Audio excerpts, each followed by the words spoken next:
नमस्कार दोस्तों, let's study YouTube channel पर आपका हार्दिक स्वागत है।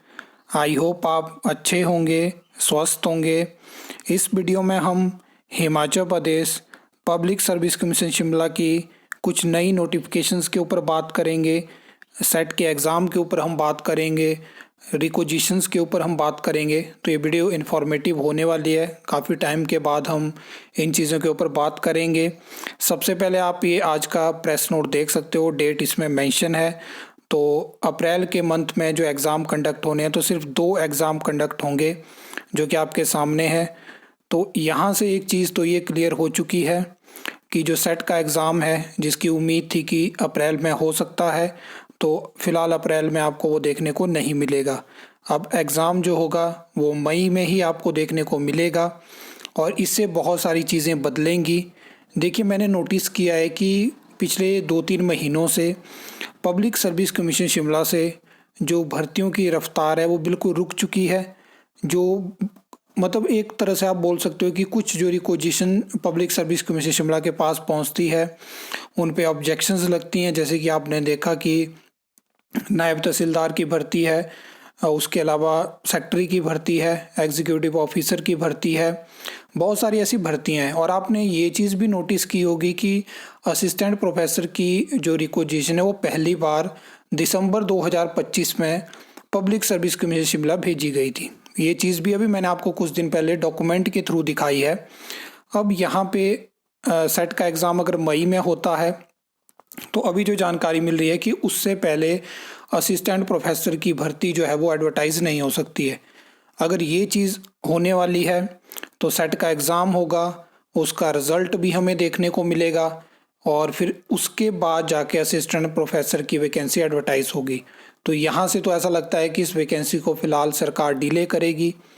अब यहाँ पे बात कर लेते हैं कि नायब तहसीलदार हो गया, जिसमें कि अभी ये जानकारी मिली है कि जो पब्लिक सर्विस कमीशन शिमला के पास जो मैंने आपको बताया था कि कमेटी के पास गया था कि फाइनल डिसीजन क्या होना चाहिए, जो आरएनपी रूल्स में एक अपडेशन होनी है, तो वहाँ से वो चीज़ें क्लियर हो चुकी है। और उसके बाद क्या होगा कि जो फाइनल अप्रूवल होगा वो कैबिनेट का होगा। तो इसके बाद जो कैबिनेट होगी उसमें या तो ऑफिशियल डिसीजन में ये चीज़ दिखाई जाएगी, अदरवाइज़ हमने देखा है कि बहुत सारे ऐसे डिसीजन होते हैं जिनकी हमें जानकारी भी नहीं मिल पाती है। अब किसे पता था कि असिस्टेंट तहसील वेलफेयर ऑफिसर की वैकेंसी अप्रूव करी गई है। लगातार मैंने आपको बताया कि बहुत सारे कैबिनेट के ऐसे डिसीजन होते हैं जिनकी जानकारी हमको नहीं होती है कि ये चीज़ का भी फैसला हुआ है। कुछ डिसीजन दिखाए जाते हैं, कुछ नहीं दिखाए जाते हैं। इसके अलावा एग्जीक्यूटिव ऑफिसर और सेक्रेटरी की रिक्विजिशन भी नवंबर 2025 के पास बाद मतलब उस मंथ में इनके पास पहुंची, उसको भी अभी तक एडवर्टाइज नहीं करा गया है। अभी एलाइड के लिए थोड़ी हाइप बनी थी, तो उसमें भी जो ईटीओ की पोस्ट है उसमें बताया जा रहा है कि फाइनेंस डिपार्टमेंट के पास है, लेकिन एलाइड में आप जानते हैं कि उसमें क्लबिंग होती है पोस्ट की, एचएस डिले होता है। तो क्लबिंग जिसमें पोस्ट की होती है उसमें किसी भी एक पोस्ट में कोई दिक्कत रहती है आरएनपी रूल्स में या कहीं से अप्रूवल में, तो वो तो आप जानते हैं कि हमेशा से ये तो इतिहास रहा है कि पिछले 2-3 सालों में एचएस बोलोगे आप तो वो टाइमली एडवर्टाइज हुआ है, लेकिन एलाइड के साथ तो बहुत सारी चीज़ें हमें देखने को मिली हैं।